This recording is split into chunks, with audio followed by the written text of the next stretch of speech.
ETF index mutual funds నేర్చుకుని stock మార్కెట్లో రాణించాలనుకుంటున్నారా? వెంటనే ఈ నెంబర్కి కాల్ చేయండి.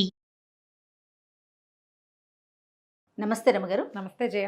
మనము సృష్టికర్త బ్రహ్మ అంటూ ఉంటాం కదా. ప్రతిసారి ప్రతి విషయంలోనూ ఎలా సృష్టించాడో, అసలు ఎలా క్రియేట్ చేశాడో, మంచి అయితే మంచిగా పొగుడుకుంటాం, లేదంటే ఆయన తిట్టుకుంటాం, ఎందుకు ఈ జన్మనిచ్చాడని. కానీ ఆయన అసలు పూజించటం అంటూ ఉందండి? ఎక్కడైనా దేవాలయాలు కానీ, లేకపోతే బ్రహ్మని పూజించటం కానీ, విపరీతమైన తపస్సులు. ఇప్పుడు శివుడి గురించి, మహావిష్ణువు గురించి తపస్సు చేసిన వాళ్ళ గాథలు మనం వింటూ ఉంటాం. వాళ్ళు ప్రత్యక్షమైపోవటం, చక్కగా వరాలు ఇచ్చేయటం, ఇవన్నీ వింటాం. బ్రహ్మదేవుడి గురించి అలా తపస్సు చేయటాలు, పూజలు చేయటాలు, అసలు మన లోకంలో అసలు ఆయనకు సంబంధించి దేవాలయాలు ఉన్నాయా? దేవాలయాలు పక్కన పెడితే బ్రహ్మ విష్ణు మహేశ్వరులలో ఎక్కువ శాతం తపస్సుకి ఇదైన వాడు బ్రహ్మే. రావణుడికి కుంభకర్ణుడికి విపరీత వరాలు ఇచ్చింది బ్రహ్మదేవుడే. హిరణ్యాక్ష హిరణ్యకశిపులకి బ్రహ్మదేవుడే ఇచ్చాడు. అవునా? మనం శివుడి కథలు ఎక్కడ వింటాం? రావణాసురుడు ఏదో శివుడిని కదిపాడు, అదొకటి. తర్వాత ఆయన భస్మాసురుడికి ఇచ్చాడు, తర్వాత గజాసురుడికి వరం ఇచ్చాడు, అలాంటివి ఇచ్చాడు. కానీ బ్రహ్మదేవుడు ఇచ్చిన వరాలు చిన్న వరాలు కాదు, చాలా ఎక్కువ వరాలు ఇచ్చారు. బ్రహ్మవర ప్రసాది అనేది ఒక పాయింట్. బ్రహ్మపుత్రులమే మనమంతా. అవును. ఆయన ప్రజాపతులను సృష్టించాడు. ఆ ప్రజాపతులే మన తాతల ముత్తాతలు ముత్తాతలు ముత్తాతలు ముత్తాతలు, వాళ్ళ వల్లే మనం పుట్టాం. వాళ్ళందరికీ తాత ఆయన కోసమే ఎక్కువ తపస్సులు చేశారు. అయితే ఏ కల్పంలో ఇది జరిగిందో మనకు తెలియదు. కానీ బ్రహ్మ విష్ణు మహేశ్వరులలో ఎవరు ఉత్కృష్టుడు, ఎవరు యజ్ఞభర్తగా ఉండాలి అనే విషయం మీద సప్తర్షులు ఋషులంతా ఒక సమావేశం జరుపుకుని, వీళ్ళ ముగ్గురులో ఎవరికి యజ్ఞాధికారం ఎవరికి ఇవ్వాలి, ఎవడు సర్వోన్నత దైవము, లేదా ఎవరికి ఇదంతా మనం ఎవరిని గురించి వెతకాలి, ఇలాంటి బోల్డ్ అంత వాదనలు జరిగాక సరే వాళ్ళని టెస్ట్ చేయటం కోసం ఇవన్నీ పంపించారు భృగు మహర్షిని. భృగు మహర్షి వచ్చాడు. ఈ భృగువు అనే ఆయనకి ఏంటంటే అహంకారి. ఆయన మహాజ్ఞాని, కానీ తన జ్ఞానం పట్ల అహంకారం ఉంది. ఆయనకి అరికాల్లో కన్నుండేదట. అవును, ఆ పాదంలో కన్నుంది. ఆయన టెస్ట్ చేయడానికి వచ్చినప్పుడు ఆయన బయలుదేరి బ్రహ్మలోకానికి వెళ్తే ఆ బ్రహ్మదేవుడు కళ్ళు మూసుకుని సరస్వతీదేవి వీణ వాయిస్తుంటే దాన్ని వింటున్నాడు, వీణాగానాన్ని వింటున్నాడు. ఈయన వెళ్ళి బ్రహ్మాదేవ అని పిలిచినా కూడా ఆయన పలకపోయేసరికి ఆయన కొళ్ళు మండిపోయింది. నువ్వు సృష్టికర్తవి, ప్రజాపతులకి పితవి, ఇదంతా నీ వల్ల వచ్చిన వాళ్ళం మేమంతా, మా గోడు వినవు, నువ్వు ఎలా తన్మయత్వం పొందుతావు, ఇట మైమరిచిపోయి ఉంటావు. అందుకని నీ మైమరుపుకి శిక్ష ఏమిటంటే నిన్నెవ్వరూ పూజించరు, ఎందుకంటే మా గోడు వినేవాడివి కాదు నువ్వు. ఓహో. మనం ఎప్పుడు చూడు, ఎప్పుడు మనకు చెప్తాం, మనం ఇంగ్లీష్లో చెప్పుకుంటుంటాం, never judge a book on its ఇదని కదా, కవర్ పేజీ చూసి దేని జడ్జ్ చేయకూడదని. ఇప్పుడు ఆయన చూడు, అది జడ్జి చేశాడు అంటే ఆయన ఒక అజ్ఞానంలో ఉన్నట్టే. ఆయన వచ్చినప్పుడు బ్రహ్మదేవుడు స్త్రీలౌల్యంగా ఉన్నాడని, సంగీత లౌల్యంలో ఉన్నాడని, తన్మయత్వంలో ఉండి తన్ని పట్టించుకోలేదని ఆయన్ని శపించాడు. ఆయన వరుస క్రమంలో వెళ్ళి శివుణ్ణి శపించి, నువ్వు ఇలాగ స్త్రీలోలుపత్వంతో ఉన్నావు, ఆమెతో మైమరిచిపోయి ఉన్నాడని పార్వతీదేవితోటి, నీకు లింగ పూజే కానీ నీకు వ్యక్తి పూజ లేదు నీకని ఆయన్ని శపించాడని. తర్వాత విష్ణుమూర్తి దగ్గరికి వెళ్ళాడు.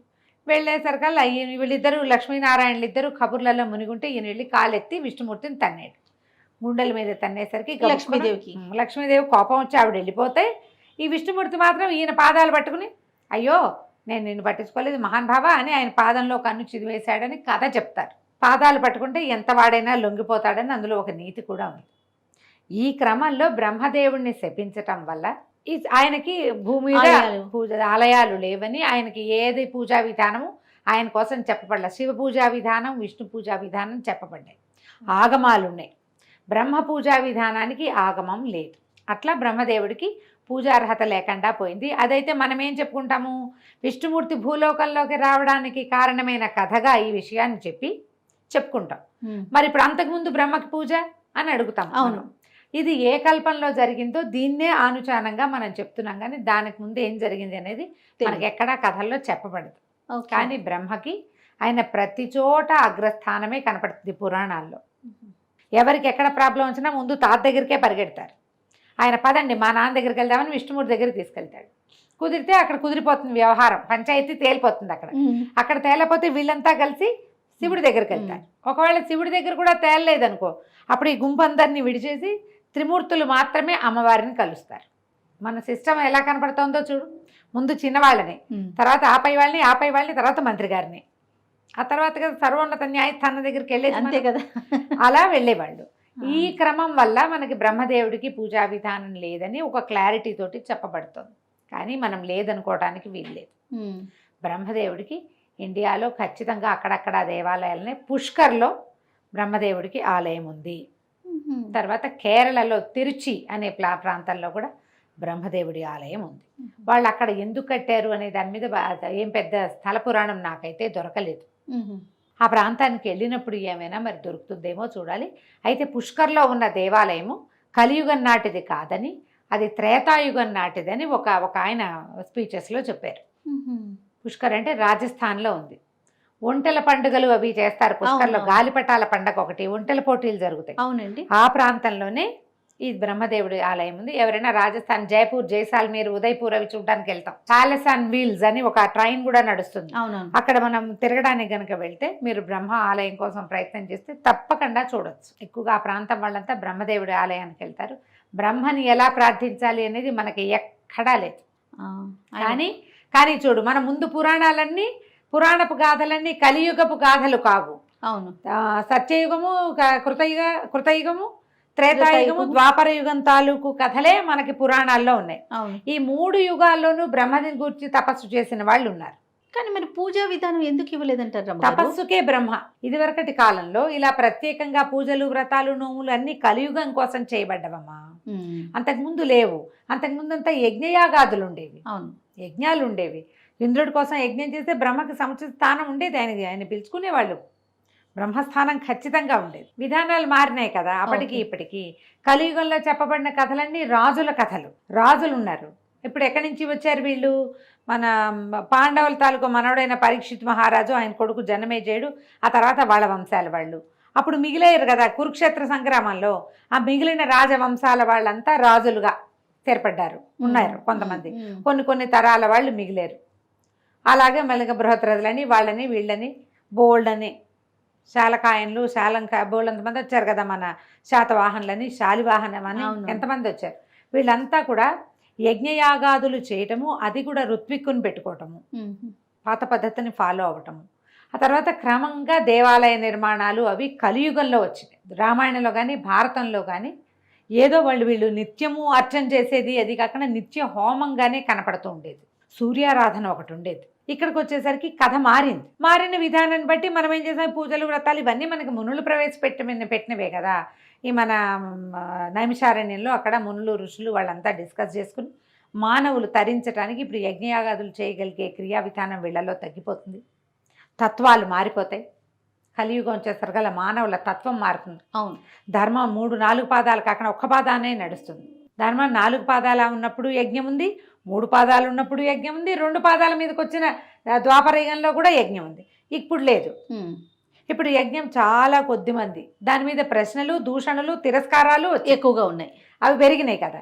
అందుకని ఏం చేశారు, స్వల్పంగా నీ దారి నువ్వేదో ఓమోం అని పూజ చేసుకోవడానికి ఇతరులకి చెప్పాల్సిన పని కూడా లేకుండా పూజ చేసుకునే విధానం కూడా నేర్పించామల్లోకి వచ్చేసి. అంచేత బ్రహ్మదేవుడికి మనకు ప్రత్యేకంగా పూజ లేకపోయినా తెల్లవారు లేస్తే మన అమ్మ నాన్నకి దండం పెడితే బ్రహ్మకి దండం పెట్టినట్టే. కాబట్టి ఇలా నడిచింది. మీరు పుష్కర్ వెళ్ళిన కేరళ ట్రిప్స్లో మీరు చూడండి, తిరుచి, నాకు పేరు అదే జ్ఞాపకం ఉంది. అక్కడ కూడా ఒక బ్రహ్మేశ్వరాలయం ఉంది. బ్రహ్మదేవుడు అక్కడ కొన్ని శివలింగాలు ప్రతిష్ఠ చేశాడని కూడా కనపడుతుంది. ఇలా ఈ 2 దేవాలయాలని మనం చూడొచ్చు. ఇంచేతే బ్రహ్మకి ఆలయం లేదు అని చెప్తారు. మళ్ళీ ఈ యుగం మారుతుంది కదా, అప్పుడు అసలు ఆలయాల ప్రసక్తే ఉండదమ్మా. మనం ఇది అయిపోయాక మళ్ళీ మొదలవుతాయి యుగాలు. అప్పుడు ఆలయాల ప్రసక్తి లేదు. మళ్ళీ ఆలయం మళ్ళీ కలియుగం వచ్చినప్పుడే. అంతే, కలియుగం వచ్చినప్పుడే అప్పుడు లింగాలు అవి స్థాపించినప్పుడే. ఎలా అంటే మన రాముల వారు లింగం ఒక చోట ప్రతిష్ఠ చేశాడు. దేవాలయాలు ఉంటాయి, జనాలంతా విరివిగా వెళ్ళి ఉండకపోవచ్చు అని అనిపిస్తుంది. రాముల వారు ప్రతిష్ఠ చేసిన లింగమే రామేశ్వర లింగం. అవును. ఆయన తన ప్రయాణంలో ఎన్ని చోట్లలో లింగ ప్రతిష్ఠ చేశారని చెప్తారు. ఉన్నాయి, కానీ ఇలా మనకు మళ్ళీ లేవు అప్పుడు. అంతే. తర్వాత భీముడు పాండవులు స్థాపించిన ప్రతిష్ఠ చేసిన శివలింగాలు, పాండవులు 5 ప్రతిష్ఠ చేశారు. భీముడు ఒక చోట ప్రతిష్ఠ చేశాడు. మంగళగిరిలోనే ఎక్కడో చెప్తారు మా భీమ ప్రతిష్ఠ. కొన్ని చోట్ల పాండవులు ప్రతిష్ఠ చేసినవి కూడా మనకి కనిపిస్తాయి. కాకపోతే విశాలమైన పెద్ద పెద్ద దేవాలయాలు, జనాలు ప్రార్థించుకోవడానికి దేవాలయం ఒక్కటే అబౌడ్గా అప్పుడు కాదు. ప్రతి వాళ్ళకి ఎవరి విధానం వాళ్ళకుండి యజ్ఞయాగాదులు కూడా ఉండేవి. ఇప్పుడు తరం మారింది కాబట్టి మనకి ఇంట్లో చేసేదానికంటే దేవాలయానికి వెళ్ళేదే మనకి ఎక్కువగా కనిపిస్తుంది. మనం కూడా బ్రహ్మదేవుడికో దండం పెట్టుకోవచ్చు, సూర్యుడికి దండం పెట్టినా, అమ్మా నాన్నకి దండం పెట్టినా, ఏదైనా మన ఇంట్లో ఒక యజ్ఞం అంటూ చేస్తే మొదట బ్రహ్మకి నమస్కారం చేస్తాం. మనం అవి చేయట్లేదు కాబట్టి బ్రహ్మదేవుడి గుళ్ళు లేవనుకుంటున్నాం. మనం యజ్ఞము హోమం చేసేవాళ్ళు బ్రహ్మకి నమస్కరిస్తారు. నమస్తే రమ్య. నమస్తే.